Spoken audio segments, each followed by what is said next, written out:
I am your Rusame reader, Crow Song, and today I will be reading to you from Rusame Oneshots, Discontinued, by Mystery Savior. The one shot I will be reading is Way Down to Hadestown. Mum, can we go into the forest? France gave America a weary look. Why would you want to do that? America sighed, running his hands through his hair and smiling as a bird fluttered over to give him a decorative flower. I just really want to see it, you know? We pass it every day on the way to town, but we never stop by to admire it. There's so much beautiful stuff in there. How would you know it's beautiful if you've never been there? France retorted with a smile. America laughed, placing the luminous red rose in his hair. I guess you're right, but I've heard such lovely things about it. France furrowed her brow, placing down her knitting needles to face America with a cautious look. America gulped, wondering if he was going to get a lecture or a story. You know your father, correct? America nodded. Of course, it's Britain, king of the gods and god of lightning and thunder. Well, Britain has two empires that rule alongside him. China, the god of wind and sea, father of giants.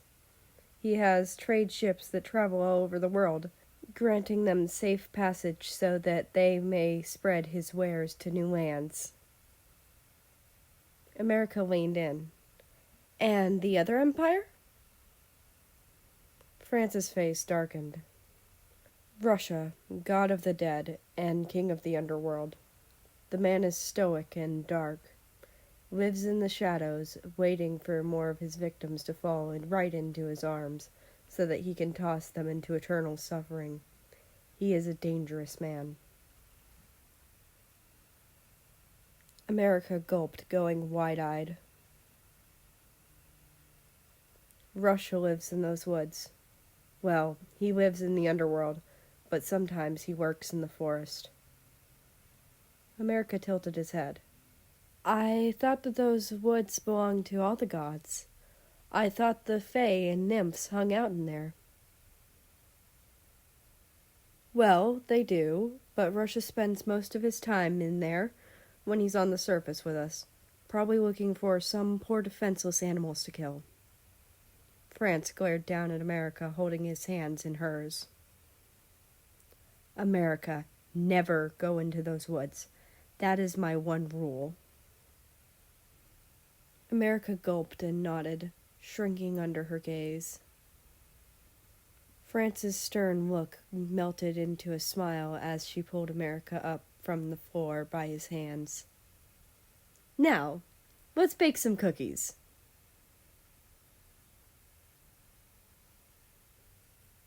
Why are you here, child? 10 years later, America stood tall, a grown god, in front of his father, Britain, king of gods. The man sprawled out on a throne, his new wife, Spain, sitting beside him like a lapdog.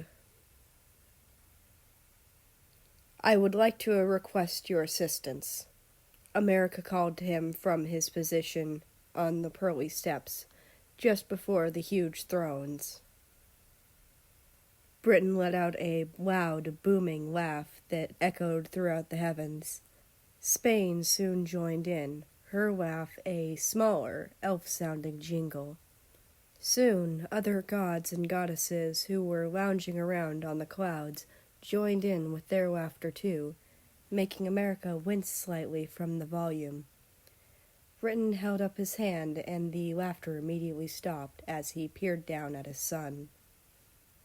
And why do you think you are entitled to such a thing? America bit back a retort on his silver tongue. Because I am America, god of spring, child of Britain and France, goddess of nature and fertility. Spain straightened and glared at her husband, who cleared his throat awkwardly. I see, and what is it you wish from me, son? America had to stop himself from gaping. That actually worked? Well, America cleared his throat to collect his thoughts. I would like to request some nymphs to accompany me into the forest behind Olympus. The gods and goddesses of Olympus gasped as murmurs and whispers rippled through the gathering crowd. Britain raised an eyebrow. Why would you want to go there? America softened. I have always wanted to go to see the forest, but my mother has barred me ever since I was a child. And you are aware that Russia, the god of death, works in those woods. Yes, father. Britain sighed. All right, then. I will grant you 3 nymphs to accompany you. Safe travels, son. America bowed his head, hiding a smile. Thank you, father. With a sweeping arm, America walked back to the golden gates of Olympus, as 3 nervous nymphs teetered behind him. Once they had disappeared, the crowd began mumbling again, wondering who the man was and why on earth he wanted to go to such a place, even though he answered those questions himself. Britain shifted in his throne, a frown on his lips, while Spain had a small smirk on her face as she reached for his hand and squeezed it. Neither believed he would survive the visit.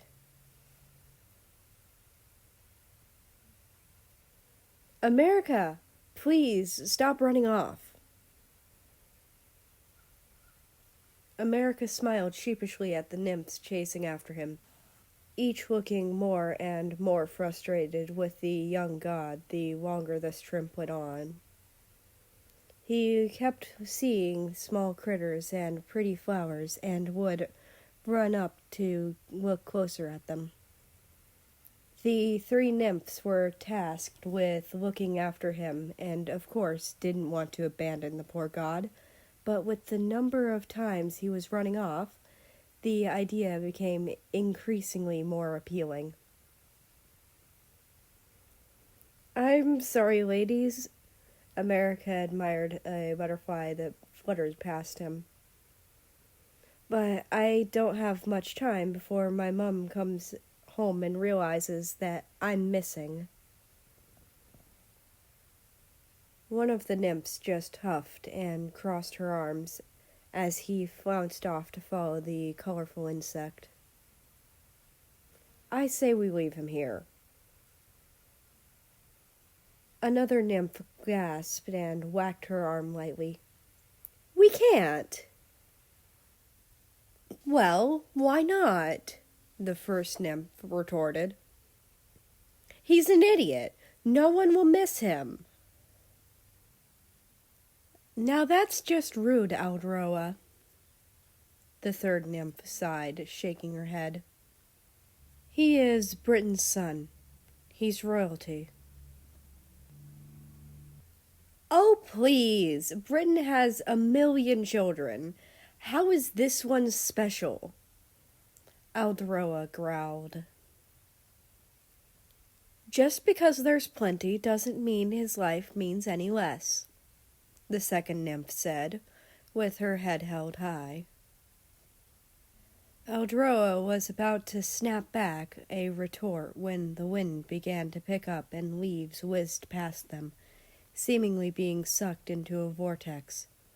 Her mouth twitched into a smirk as the 2 nymphs beside her, staring at all the leaves, were being sucked to. Looks like we don't have to leave him. America felt a presence behind him as he stiffened, turning around to face the intruder. An extremely tall figure stood behind him, looming over him in a pitch-black cloak.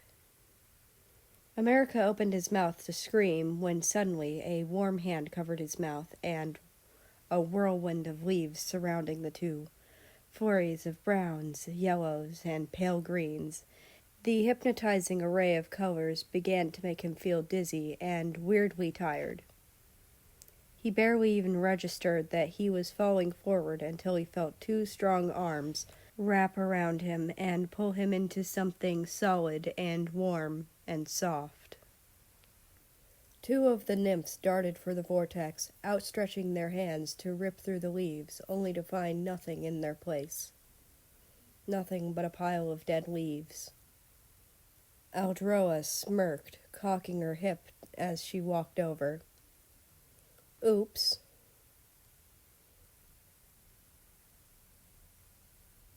America blinked sleepily, yawning and stretching his arms over his head.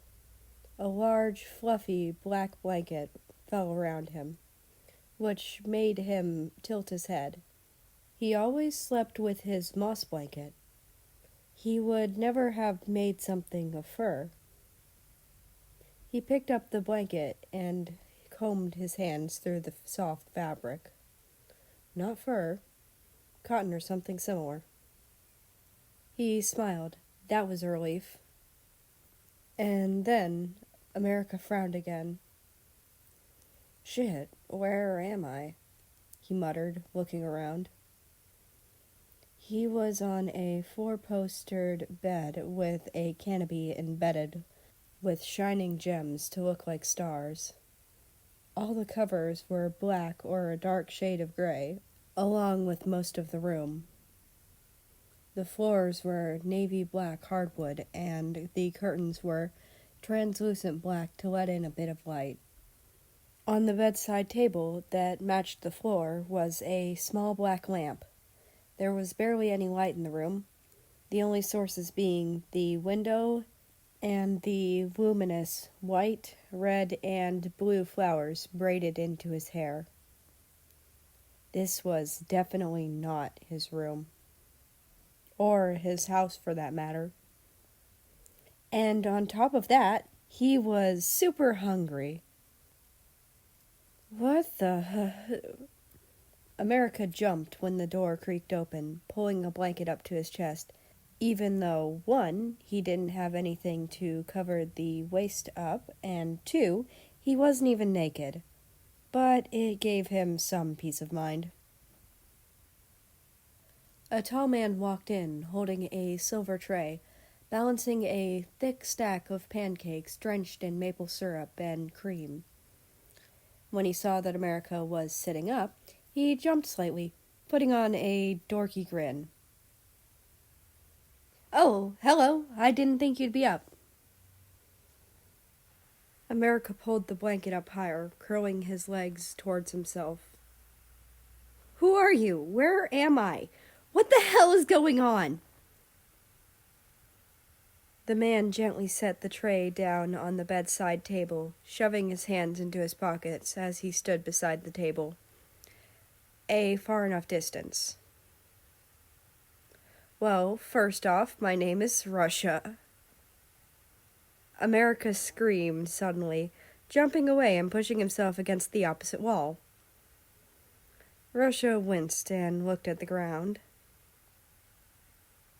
I thought you might react like that, but don't worry, I won't hurt you. America narrowed his eyes. How do I know you're telling the truth? You kidnapped me. Russia sighed, sitting down on the bed. You don't, and I'm sorry about that. I wanted to talk to you, but I was worried you would run away. Russia bit his lip. Like everyone else. Don't think you can guilt trip me, mister. America scowled, crossing his arms. I want to go home. Russia winced, sighing. Yes, that's fair. However, the man looked up with a soft smile that almost made America melt. But can't you stay? Just for a little bit. I'm not as bad as everyone says. You literally kidnapped me. Right, but that's how you gain a wife, is it not? America blushed, looking at him incredulously. It was true. Many gods would kidnap or manipulate human women to make them their wives. But America was a man, and a god at that. Russia held up his hands. I'm sorry, that was probably a little too forward. I'm sure you'd like your space and some time to figure out what to feel. So, I'll leave. Feel free to eat the pancakes. America glared at him. No, thanks. Russia sighed, getting up to open the door. Suit yourself. Just please don't starve yourself just because of being here. That would be horrible. America eyed him as he left before turning his gaze to the pancakes. He wasn't hungry anymore. France stood before Britain's throne with the most withering glare anyone has ever seen. Britain, where is my son? Our son is on the surface. I'm not sure what more to tell you, Britain said with a shrug. That's a lie, and you know it. Where is my baby? He asked to go into the dark woods, so... What? France bristled with rage and fear. I'm not finished. Britain held his hand up to silence her and glared at her. I sent him there with 3 nymphs to take care of him and bring him back safely. He should be fine. Should be? Britain, he's only a child. He looked grown to me, Spain retorted, checking her nails. France narrowed her eyes at her. You're not a part of this. Your Majesty, we have terrible news! The 3 nymph escorts kneeled before Britain's throne, explaining to him how they lost America in a vortex of leaves. Britain sighed, knowing it must have been Russia. France stiffened, and Spain smirked. France whipped around to Britain. They lost him? Britain stood up, holding his hands up. Now, France... France grabbed Britain by his toga, bringing him close to her face so that he could see the malice in her eyes. Spain stood up and tightened her fists. All of the deities warily on standby if anything were to happen to their leader. You are going to find my son and bring him back to me. I don't care who you have to kill or who you have to hurt. I want my son back. Britain gulped and nodded. France, being satisfied with his reaction, dropped him and stood back, a calm look on her face, as if she had done nothing wrong. Clearing his throat, Britain waved over a young god with little wings on his feet. Canada, go down to the underworld and speak to America. Tell him to come home and warn him about the underworld's food. Yes, Your Majesty. Canada saluted and zipped off towards the gates, leaving a timid silence in his wake.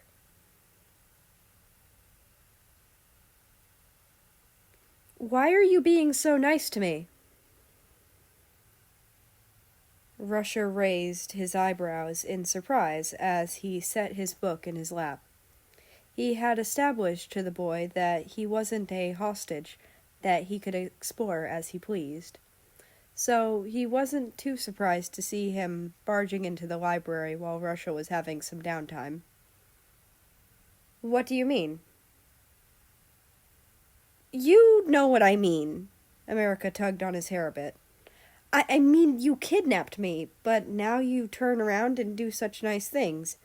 You cook me meals, bring me flowers, and let me roam around. You're just so... America growled and collapsed next to him on the couch. Nice.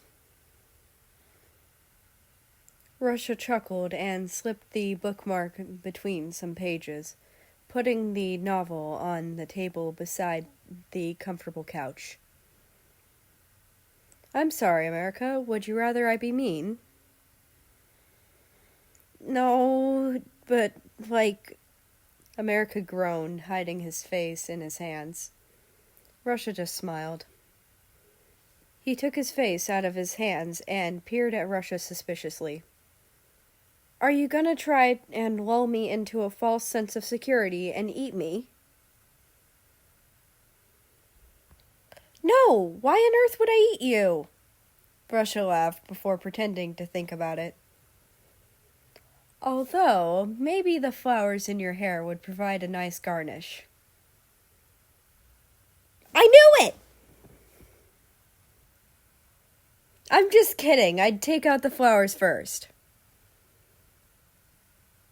Oh, for God's sake, America mumbled, a small smile on his face. Russia patted his head. Don't worry, America. You're safe here. America hummed, looking over at his book. What you reading?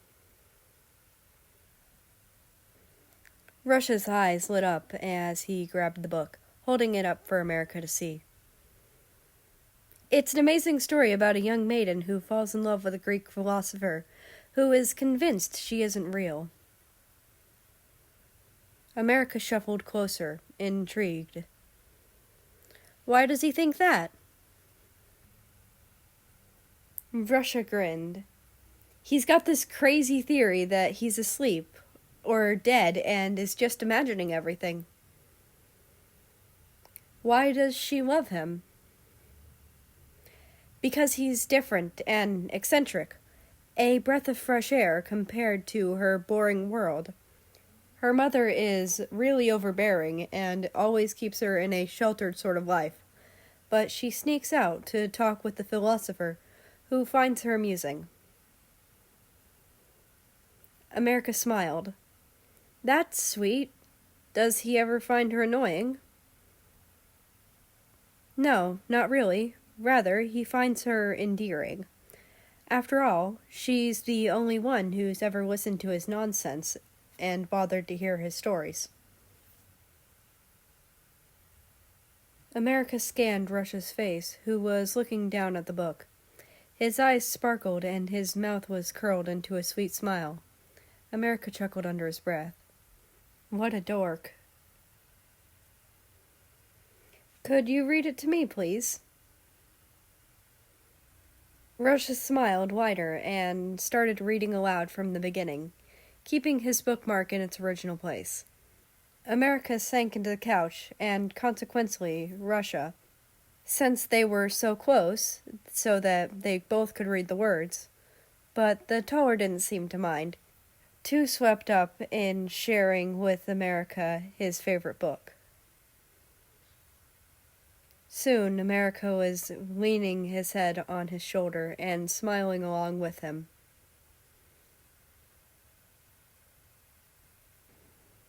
Psst! America groaned and rolled over. Psst! Canada harshly prodded America's stomach, making him yelp and jump, fully waking up. America narrowed his eyes at him and frowned. What the hell? Shh! We don't want him to hear us! Canada whispered, the wings on his shoes fluttering nervously. America raised an eyebrow. Who are you, and why are you here? I'm Canada, the messenger god, mischief maker. I've fucked over Britain and a lot of other gods multiple times. Pretty well, if I do say so myself. Interesting way to introduce yourself, America mumbled. Look, your mother wants you home. She's furious. Said she wanted Britain to do everything in his power to get you back to her. Apparently, she's been ruining everything on the surface, throwing a big fit. Nothing's fertile, nothing's growing. You need to go home. America paled, holding his forehead. That's terrible. Sure is. I'll take you home so she can end this madness. Canada held out his hand, waiting expectantly for America to take it so that they could both get out of there. Instead of taking his hand, America just bit his lip. I think I should talk to Russia about it. Canada looked at him, alarmed. What? Why? Because he's probably my only way out of here, America reasoned, mostly with himself. Besides, I doubt you could carry me out of here. I'm pretty heavy. Canada rolled his eyes, putting his hands on his hips. Suit yourself, I guess. But Britain said I should warn you. Don't eat any food from here. America tilted his head. Why? If you eat something from the dead, you become something of the dead. If you eat the food from here, you can never leave. America's eyes widened. Good thing he was so stubborn and hadn't eaten any of the food Russia had prepared for him. All right, I'll take your word for it. Thank you, Canada. Canada shrugged. It's no problem. Good luck. With that, the tall, lanky god flew off, leaving nothing behind in the quiet room. America chewed on his thumb, thinking hard. He couldn't let his mother wreak havoc from her grief any longer. But he oddly didn't want to leave yet. America? America lifted his head just as Russia knocked on the door again. That was another thing that was great about Russia. He always knocked and never barged in. Left him a lot of privacy. Come in. The door creaked open slowly, Russia's concerned face peeking in. Is everything okay? I heard voices. America furrowed his brow. Should he tell him? He might as well. He did say Russia was his only way out of the underworld. America sighed, patting his bed, which made Russia walk over and sit down on the spot. Canada just flew in. He's the messenger god, I'm aware, Russia said, frowning. I'm guessing he was going to take you home? America nodded. He said that my mother, France, made a scene and asked Britain to take me back in any way possible. Apparently, she's so depressed that nothing's fertile or growing. She's the goddess of fertility, and that must be terrible for all the townsfolk, but I turned him down. Russia looked at him, confused. Why? America looked down, blushing slightly. I thought you were the only one who could get me out of here. Russia laughed sadly. No, you could have gone with him. Would you like me to call him back here? No! America grabbed him when he went to stand back up before backing off, realizing what he did with a blush. Well, I mean, he just left. It would be annoying to chase after him. And who knows how far he is now. It would save him the trip back. Russia smiled, slowly sitting back down. All right, if that's what you want. Please try to get some sleep. I'll take you to Olympus tomorrow. You need to be well rested to deal with Britain. Russia rolled his eyes. America shook his head. No. Canada can take me. Russia raised an eyebrow. Are you sure? Mm-hmm. Positive. Oh, but there's no reason to rush. We can do that, later, if you want. Russia chuckled and raised a hand to America's head. May I? He asked softly, leading America to nod in confusion. Russia gently touched one of the luminous roses in America's hair, smiling at the feeling. The petals felt soft as silk and smelled sweet feeling of spring. He combed his fingers through America's fluffy hair gently, careful not to knock any flowers out of place. America hummed quietly and relaxed, leaning into his hand, closing his eyes, relaxing into the touch.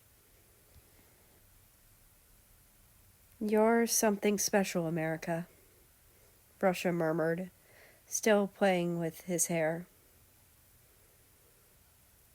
America sighed calmly, swaying slightly out of sleepiness. Russia smiled and pulled his hand away, making America unconsciously whine at the loss of warmth. Standing up, Russia used one red hand to support America's back as he laid him into a pillow gently, grabbing the blankets and pulling them up to his chin.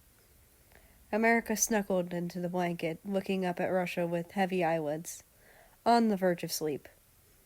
With one final forehead touch, America was out like a light, and Russia made his way to the door.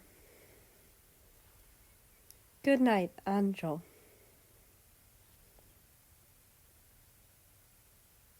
On Earth, the situation was only growing more and more dire. Townspeople were beginning to riot against France, the goddess of fertility. They couldn't understand why she was preventing the crops from growing, or the animals from breeding. She wouldn't explain anything to them, instead staying in her house at all hours of the day, not answering the door for anyone. She wanted her son back, desperately.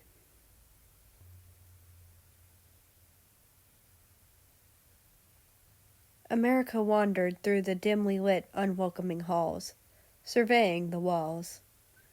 If only Russia had added some vines or planters, these halls could feel much more homely to him. Russia had been sweet, actually. He had brought him flowers and anemones to let him decorate his room however he deemed fit. It was actually really nice. France would never let him do such things. She could get very picky when it came to decorations, and often he had to run things by her before putting them up. America heard a loud growl emitting from one of the hallways he passed, making him stop in his tracks. An animal? Alive? In the underworld? America bit his lip and approached the dark corridor slowly, carefully to not make a sound on the marble floors, which is an easy feat when you're barefoot. Feeling around in the darkness, America felt familiar brick of the fireplace and got to work lighting it. Maybe the poor thing was just cold? Soon a bright orange flame danced in the pit, making the growling stop. America smiled and turned around to face the creature. It was probably a wolf or another canine. There was a large black shadow in front of him, which made him tilt his head. Strange. He hadn't noticed that before.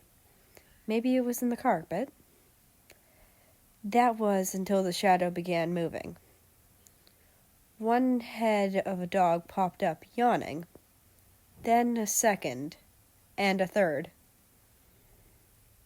America gaped up at the beast who had now stood up to tower over him, in all its three-headed glory. It wasn't growling, it was snoring, and he had woken it up. "Ah, I see you've met Cerberus. Don't worry, he's friendly." America whipped his head around to see a smiling Russia approaching him before finding out that he certainly wasn't wrong. Something slimy touched his cheek as the soft heads of Cerberus nuzzled into his neck and licked him. He laughed at the ticklish feeling and gave the dogs the pats they deserved, making its tailless butt wiggle happily. Russia walked up beside America, patting the head nearest to him, planting a little kiss on its head and making it yip happily. "Did you say its name was Cerberus?" America giggled, turning to him. "You know that means—" "Spot, yes, I'm aware." Russia blushed. America laughed. "Gods above, you are such a dork." Russia laughed, walking closer to pet his dog lovingly, cooing adoring Russian sayings to make their ears pin back in adulation. America smiled, leaning into Cerberus's soft fur as he stroked along its side. This man, who he was warned would probably eat him alive, was nothing like he imagined.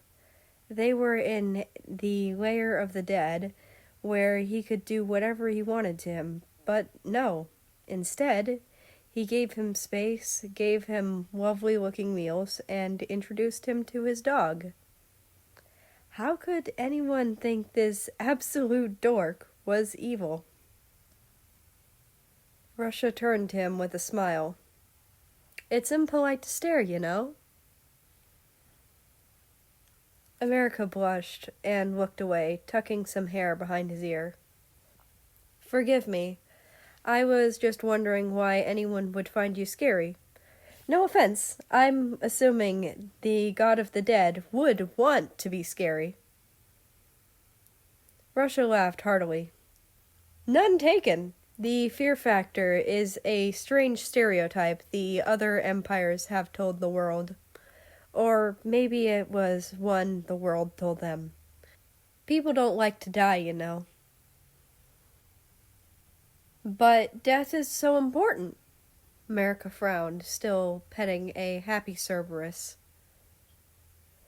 "If there is no death, the land will become overpopulated, and there will be no room for humanity to grow and evolve from their mistakes." "That's what I said," Russia grinned. "But, of course, no one listens to the villain." America smiled softly, gently placing a hand on his arm. "I don't think you're the villain." Russia looked down at him, his eyes shining with gratitude before he shook his head and looked away. "You don't mean that." No, believe me, I do." America put a hand on his cheek to turn his head back to him.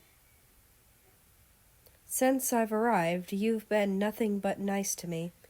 You've given me a room, food, a dog, anything I could dream of to make me comfortable here. You never instigated anything I didn't want or made me feel uncomfortable. Hell, you're not even really holding me captive anymore, since I'm allowed to come and go, such as I please. Plus, we both agreed Canada will take me back in a day or so. America's hand trailed from Russia's cheek to his chest, smiling up at him. You're a kind man, Mr. Russia. Russia chuckled, taking up both of America's hands and placing them close to the other's chest before letting them go. Please, call me Russia. America smiled and nodded, still staring into his kind amber irises. Russia stared back with a soft smile of his own before Cerberus yipped, wanting more attention. The two jumped and chuckled awkwardly. Russia cleared his throat. It's late. We should probably return to bed. America whined, hugging Cerberus again. Can we please stay? Just a little longer. The god of the dead laughed and pet Cerberus's head before getting an idea. All right, but I have something to show you. He quickly grabbed America's hand, rushing off in a seemingly random direction, through the endless catacombs of the underworld. America yelped in surprise, stumbling along after him. Russia quickly let go of his hand, blushing. I'm sorry, please forgive me. I wasn't thinking. I should have asked for your permission before. It's all right. Don't worry. America smiled warmly and grabbed his hand again, making Russia blush more. You were just excited. I get it. Yes, well, this way, Russia said, quickly continuing down the tunnel, not looking at America's face. The shorter giggling when he realized that this was probably because he was still blushing. They traveled along through the catacombs, America marveling at how Russia ever knew where anything was. All the corridors looked the same. Once, on his first day there, Russia found America being confusedly manhandled by the Fates, who were cooing and crooning compliments at him. Russia had quickly rescued him, shooing off the strange old ladies, while America dazedly tried to understand what had just happened. Russia led him to a large arched door that touched the ceiling, the brim around it carved with symbols and Russian lettering. America opened his mouth to ask what the lettering meant when Russia pushed open the doors, and streams of light flooded the dark hallway. America raised a hand to shield his eyes, not used to such light after the darkness of the underworld. When his eyes finally adjusted, he gasped in amazement, walking forward and gazing around the huge cavern. Before the two of them was a ginormous grotto that stretched far up and down as the eye could see, disappearing into the fog at the top and bottom.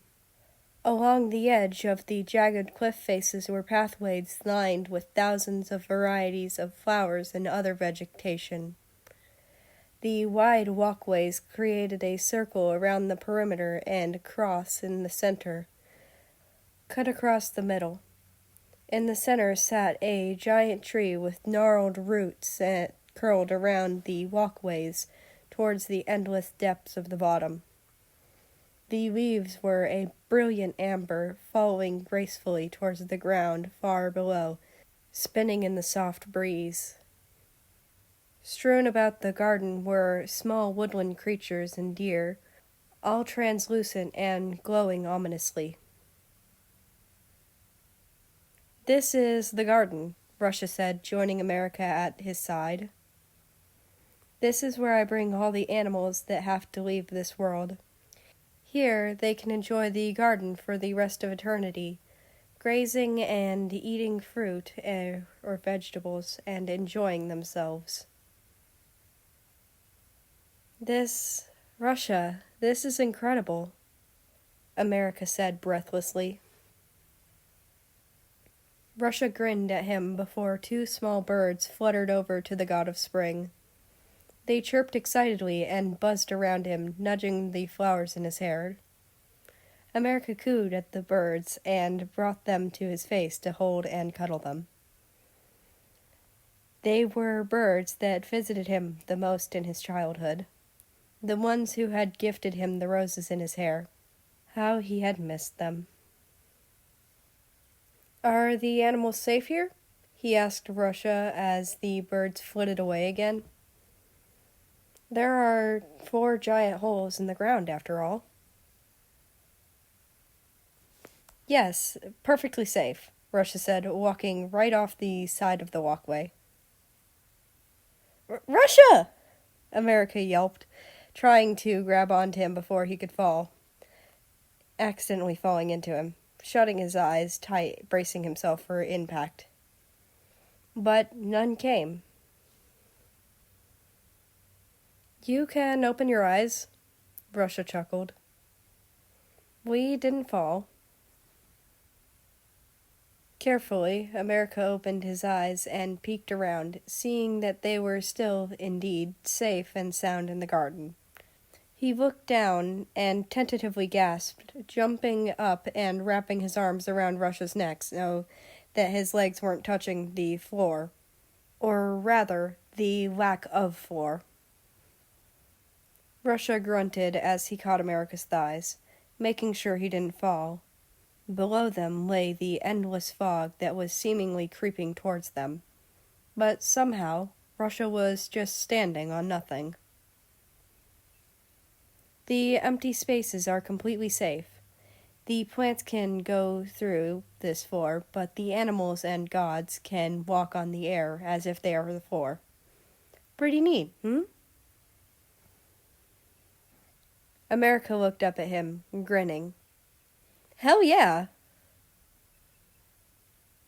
Russia looked at him adoringly for a second before blushing hard and clearing his throat when he realized their position, setting America down so that he wasn't holding him.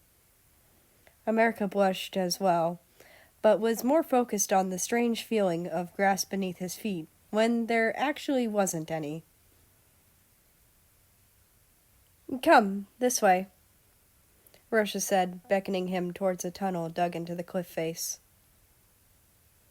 "There is one more thing I would like you to see." America followed him into the dark tunnel, thinking for a split second, "Yep, this is it. This is when he eats me." That was until he saw a light up ahead, and a luminous pool of teal, sparkling water. When they reached the mouth of the small cave, America's breath was taken away once again. In front of him was a small, tiny waterfall of teal water cascading into a matching pool. The grass was dark blue, and the ceiling was embedded with stars that twinkled down on them. There were luminous blue and white lilies littered, and similarly luminous pink lotuses floating on the surface of the serene water. "This water has healing powers," Russia explained, dipping his fingers into the liquid. "It rejuvenates you as well, but don't fall asleep in it because you'll see some weird shit." America laughed and leaned over one of the boulders acting as a border for the pool. He grazed his fingertips against the water and suddenly shivered, jumping back at how much energy just shot through his body. "Holy!" Russia grinned. "Right?" America gaped and pointed at the water. "That's insane!" "I know, it's great." "It's amazing," America said, looking at the pond. He looked up at Russia's smiling face, grabbing his cheeks and pulling him down. "You're Before he could properly finish the word, they both moved forward to connect their lips. They smashed together in a desperate, loving haze as if it were the only thing they would ever want, as if everything in their lives led up to this moment. But their lips broke apart as quickly as they had met, both gods jumping back from one another in a flustered panic. Neither said anything for a moment, avoiding each other's eyes and holding their hands over their mouths in surprise. I should go see if Cerberus is okay, Russia said, awkwardly stepping backwards out of the cave. Yep, you go do that. Yeah, I will. Soon, America was left all alone, and he all but melted into the ground in embarrassment.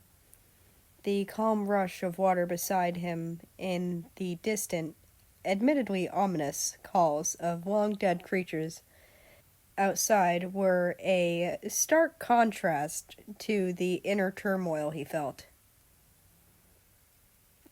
Why did I do that? He groaned, covering his face as he sat on the floor. A worried chirping caught his attention as he peeked through his fingers slightly. One of his two childhood friends flitted in front of him, the other nudging something red and round towards him from the ground. America thanked them, trying to ignore the blush on his cheeks, as he picked up the ball, realizing it wasn't a ball at all. It was a ripe pomegranate, one of his favorite treats as a child. He smiled and petted each of the birds as a reward for their kindness and for remembering. They both cooed sweetly and nested themselves on his shoulders like they used to when he was little. America grabbed a fairly sharp stone from the ground of the cave and used it to pry open the pomegranate, the red seeds inside glistening like rubies. Just as he picked up one of them to pop it out and into his mouth, a voice rang out in his head. If you eat something from the dead, you become something of the dead. If you eat the food from here, you can never leave. America stared at the seed in his hand, biting his lip. He needed to go home. He knew it. Even if he didn't exactly want to, there wasn't much for him.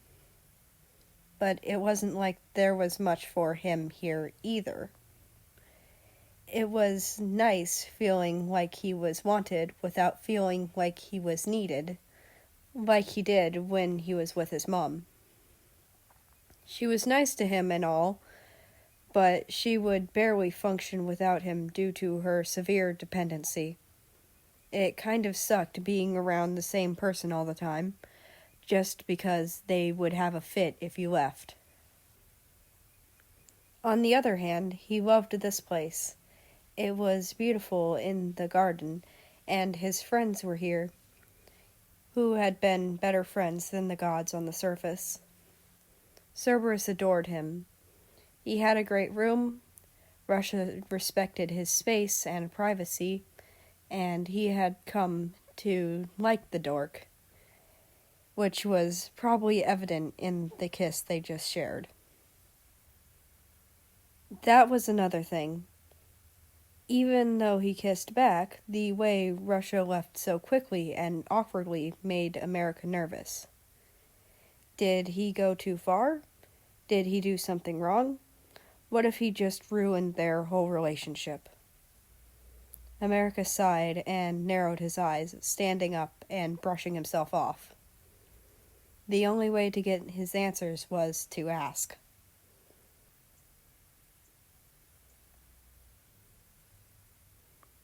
Who's a good boy?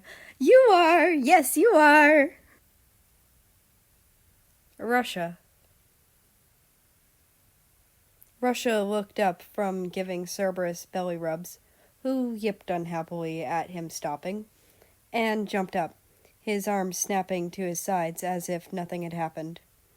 When he realized who was standing at the door, his cheeks reddened, scratching his arm awkwardly. Yes, America? Did you need me for something? Why did you leave? Russia blushed more. What? Sorry?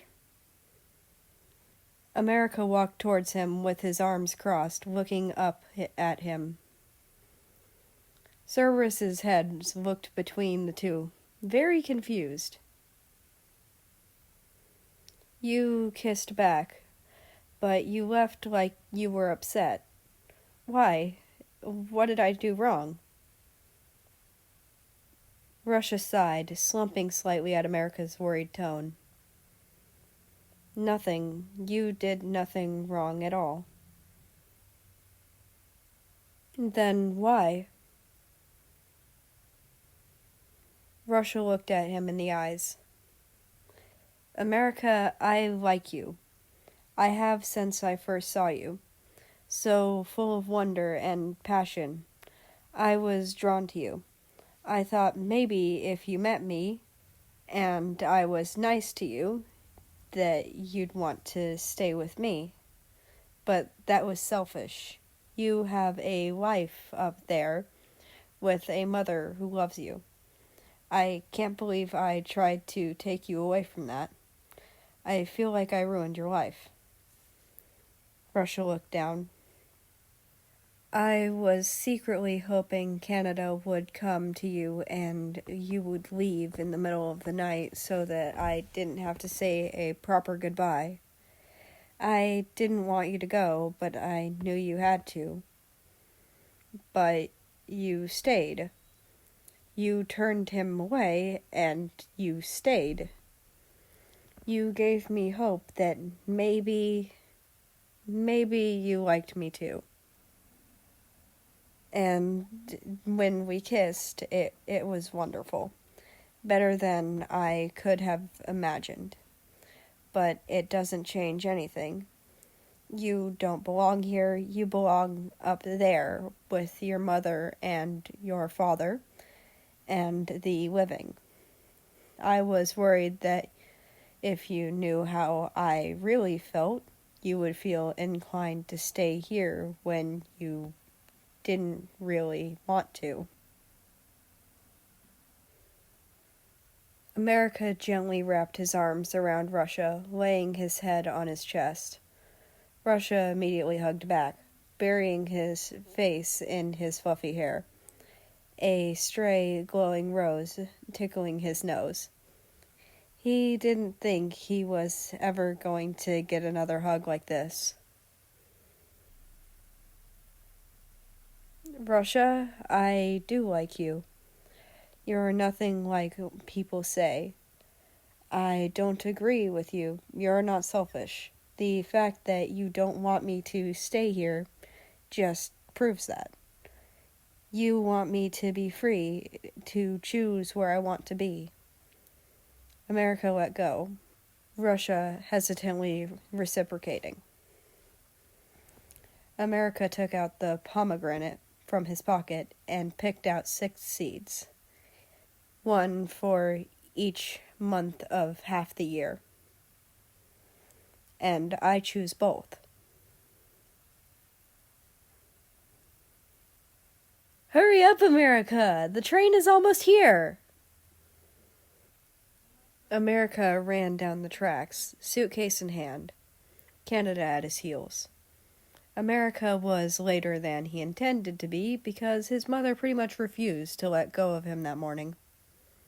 The people already at the meeting place laughed at how silly he looked, his fluffy hair bouncing up and down as he bounded over.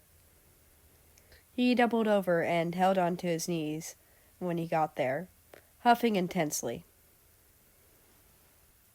Goodness, he must be feeding you well down there, Canada teased, nudging his stomach, making America poke his tongue out and swipe at him lazily.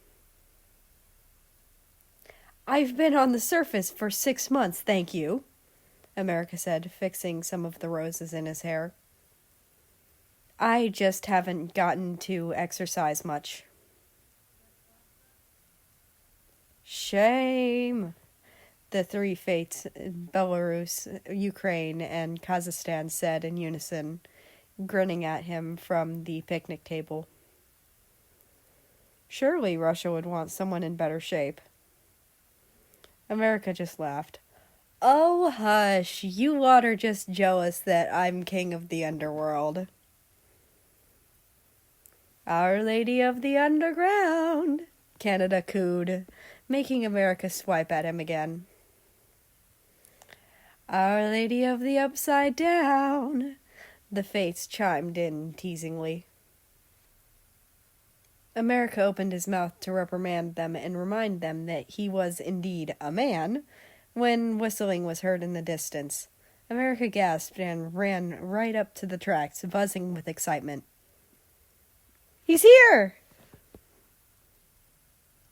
Everyone joined him at the tracks, standing in a line with various levels of excitement. Various meaning America squealing, Canada silently freaking out, and the fates not really giving a shit. A long train pulled up, screeching to a stop before them. The car door opened, and a man stepped out. Everybody looked, and everybody saw that it was the same man they'd been singing about. You're early! America chuckled, wrapping his arms around him and snuggling into his chest. Russia chuckled and hugged back, squeezing him. He missed him so much. He missed the feeling of his arms around him and the softness of his hair. He missed the sweetness of his voice and the sass of his character. It was such a shame that they could only see each other in 6-month intervals, but he was grateful that they could see each other at all. I missed ya.